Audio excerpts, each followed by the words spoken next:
زیادہ توجہ دینے کی ضرورت ہے۔ کوئی بھی نہیں جانتا کہ جنات کہاں ہیں اور کیسے ہوتے ہیں، اسی لیے ان باتوں پر بحث کرنا بھی فضول ہے۔ استانی صاحبہ نے مجھے ڈانٹتے ہوئے کہا اور نہ چاہتے ہوئے بھی میں نے خاموشی اختیار کر لی تھی۔ نادیہ کے رویے میں کوئی تبدیلی نہیں آئی تھی۔ دن پر دن گزرتے جا رہے تھے۔ وہ آج بھی ہمارے لیے اجنبی تھی۔ ایک بار صرف مجھ سے مخاطب ہوئی تھی۔ وہ تو کسی سے کوئی بات نہیں کرتی تھی۔ اب ہم نے بھی اسے اس کے حال پر چھوڑ دیا تھا۔ میں اکثر استانی صاحبہ سے باتوں ہی باتوں میں جنات کے بارے میں جاننے کی کوشش کرتی رہتی تھی، لیکن وہ ہر بات ہی مجھے ڈانٹ کر اپنی بات بدل دیا کرتی تھی۔ آج کل استانی صاحبہ کی صحت کچھ ٹھیک نہیں تھی۔ وہ اپنی بیٹی کو بہت یاد کرتی تھی جو اس دنیا میں نہیں تھی۔ نادیہ ہر وقت استانی صاحبہ کے سرہانے کھڑی رہتی تھی اور دل و جان سے ان کی خدمت کر رہی تھی۔ استانی صاحبہ کی صحت اچھی نہ تھی، اسی لیے میں دن کے وقت بھی ان کے گھر چکر لگا لیتی تھی تاکہ ان کی خیریت جان سکوں۔ ان کی خدمت کر کے مجھے بھی خوشی حاصل ہوتی تھی۔ استانی صاحبہ کی صحت دن بدن خراب ہوتی جا رہی تھی۔ اب تو بہت دنوں سے وہ اپنے بستر پر مسلسل لیٹی ہوئی تھی۔ میں انہیں بیٹھے ہوئے بھی نہ دیکھا تھا۔ گاؤں کی سب خواتین استانی صاحبہ کی عیادت کے لیے ان کے گھر آتی جاتی رہتی۔ اب استانی صاحبہ نے ہمیں پڑھانا چھوڑ دیا تھا کیونکہ ان کی صحت اس قابل نہ تھی کہ وہ اٹھ کر بیٹھ بھی سکتے۔ ایک روز دن کے وقت میں استانی صاحبہ کے گھر گئی تو میں نے یہ دیکھا کہ آج نادیہ ان کے سرہانے نہ کھڑی تھی۔ نادیہ کو غیر حاضر دیکھ مجھے بہت حیرت ہوئی کیونکہ پہلی بار ایسا ہوا تھا کہ نادیہ موجود نہ تھی۔ استانی صاحبہ نے میرا ہاتھ پکڑ کر مجھے اپنے قریب بٹھا لیا اور انتہائی دھیمی آواز سے کہنے لگی، بیوہ ہونے کے بعد زندگی گزارنا میرے لیے بہت مشکل تھا۔ ایک چھوٹی سی بیٹی تھی اور بیمار والدہ۔ مجھے کچھ سمجھ نہیں آتا تھا کہ میں کیا کروں۔ ہمارے گھر میں جنات کو قابو کرنے کے حوالے سے ایک کتاب پڑھی ہوئی تھی۔ میں نے اس کتاب کا مطالعہ کیا اور چھوٹے چھوٹے عمل کرنے لگی تاکہ میں اپنی ماں اور بیٹی کا خیال رکھ سکوں۔ گھر کا خرچ چلانے کے لیے کچھ تو کرنا ہی تھا۔ والدہ کی وفات کے بعد میری ذمہ داریوں میں اور اضافہ ہو گیا۔ اب مجھے اپنی بیٹی کا بھی خیال رکھنا تھا۔ میرے گھر میں کمانے والا کوئی نہیں تھا، اسی لیے میں نے یہ کام جاری رکھا۔ لوگ مجھ سے اپنے مسائل میں مدد لینے کے لیے آیا کرتے تھے جس سے مجھے کچھ آمدن ہو جاتی تھی۔ میں نے ایک بات کا دل میں پکا ارادہ کر لیا کہ میں کوئی ایسا کام نہ کروں گی جو غلط ہو۔ میں ہمیشہ ایمان کی حالت میں ہی مرنا چاہتی تھی، اسی لیے میں نے کبھی کوئی ایسا کام نہ کیا تھا جو کہ غلط ہو، چاہے اس کے لیے مجھے کتنے ہی پیسوں کی پیشکش کیوں نہ ہو۔ وقت کے ساتھ ساتھ میں نے اپنا تعلیمی سلسلہ جاری رکھا۔ میں دین اسلام کی تعلیم پر توجہ دیتی رہی۔ یہی وجہ تھی کہ میں نے اپنی بیٹی کے مرنے کے بعد بچوں اور بچیوں کو قرآن پاک کی تعلیم دینا شروع کر دی۔ استانی صاحبہ کی سانس اکھڑنے لگی تھی۔ وہ باتیں کرتے کرتے تھک گئیں تو کچھ دیر کے لیے خاموشی اختیار کر لی۔ میں ان کی سب باتیں توجہ سے سن رہی تھی۔ آپ نے ان جنات کی مدد سے اپنی بیٹی کا گھر بچانے کی کوشش کیوں نہیں کی؟ جو جنات آپ کے قبضے میں تھے، آپ ان سے مدد لے سکتی تھی۔ استانی صاحبہ کی طرف دیکھتے ہوئے میں نے پوچھا۔ میری بیٹی نے مجھ سے یہ کہا تھا کہ وہ اپنے گھر کے معاملات خود دیکھ لے گی، اسی لیے میں نے کبھی اس کے گھریلو مسائل پر توجہ نہیں دی تھی۔ مجھے یقین تھا کہ وہ اپنے مسائل خود ہی حل کر لے گی، لیکن اس نے تو مجھے کبھی کچھ بتایا ہی نہیں اور نہ ہی میں نے جاننے کی کوشش کی۔ یہی میری غلطی تھی۔ اگر مجھے میری بیٹی اپنے سسرال والوں کے رویے کے بارے میں تفصیل سے بتا دیتی تو شاید آج وہ زندہ ہوتی، لیکن یہ سب اللہ کے ہاتھ میں ہے کہ کسی انسان کے بس کی بات نہیں۔ استانی صاحبہ نے انتہائی دکھی لہجے میں کہا، میں تمہیں ایک ذمہ داری سونپ رہی ہوں، تم نے اسے بہت احسن طریقے سے نبھانا ہے۔ امید بھری نگاہوں سے میری طرف دیکھتے ہوئے استانی صاحبہ نے کہا۔ میں نے اقرار میں سر ہلا دیا اور وعدہ کیا کہ ان کی دی ہوئی ذمہ داری کو میں ایمانداری سے نبھانے کی کوشش کروں گی۔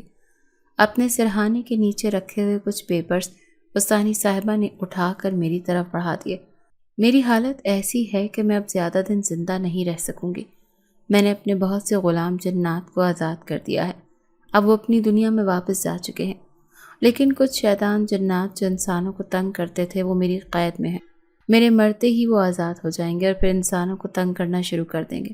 اس علاقے کے لوگوں کو ان کی شرارتوں سے محفوظ نہ رکھ سکیں گے، اسی لیے ضروری ہے کہ انہیں ایک حد تک کی آزادی دی جا سکے۔ میں نے انہیں ایک حد تک آزادی دی ہوئی ہے، لیکن میرے مرتے ہی وہ مکمل آزاد ہو جائیں گے۔ پیپرز کے اوپر میں نے کچھ دعائیں لکھ کر دی ہیں، وہ تم نے مسلسل پڑھنی ہیں جس طرح ان کے پڑھنے کا طریقہ ان پیپرز کے اوپر لکھا ہوا ہے۔ میں نے وہ جنات تمہارے حوالے کر رہی ہوں، تم نے انہیں کبھی بھی مکمل آزاد نہیں ہونے دینا۔ استانی صاحبہ نے مجھ سے کہا تو میں حیرت سے یہ سب سن رہی تھی۔ مجھے کچھ سمجھ نہیں آ رہی تھی کہ میں کیا کروں۔ میں نے تو کبھی ایسا نہیں سوچا تھا کہ جنات میرے غلام ہوں گے، لیکن میں استانی صاحبہ کو انکار نہ کر سکتی تھی، اسی لیے ان کے بتائے ہوئے طریقوں پر عمل کرنے لگی۔ اب سارا دن میرا استانی صاحبہ کے گھر ہی گزر جاتا۔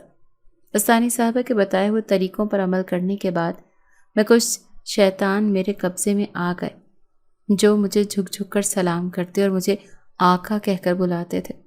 میں جب بھی انہیں پکارتی وہ میرے سامنے حاضر ہو جاتے اور میرا ہر حکم مانتے تھے۔ ایک دن اچانک ہی رات کے وقت استانی صاحبہ وفات پا گئیں۔ سارے محلے میں دکھ کی لہر پھیل گئی، کیونکہ اس محلے میں استانی صاحبہ کی بہت عزت تھی۔ ان کے مرنے کے بعد تو وہ جنات مکمل طور پر میرے قبضے میں آ گئے۔ میں نے انہیں بتا دیا تھا کہ میں انہیں کبھی قید نہیں کرنا چاہتی تھی، لیکن یہ سب اسی وجہ سے ہوا ہے کیونکہ وہ انسانوں کو تنگ کرتے ہیں۔ انہوں نے مجھ سے وعدہ کیا کہ وہ کبھی بھی انسانوں کو تنگ نہیں کریں گے۔ استانی صاحبہ کے کہنے کے مطابق ایک حد تک میں نے انہیں آزادی دے دی۔ میں آنکھیں بند کر کے جیسے ہی کسی جن کا نام لیتی وہ میرے سامنے حاضر ہو جاتا اور میری خواہش پوری کر دیتا۔ میں خود کو بہت خوش قسمت سمجھتی تھی۔ اب میں نے اپنی زندگی کا مقصد بدل دیا تھا۔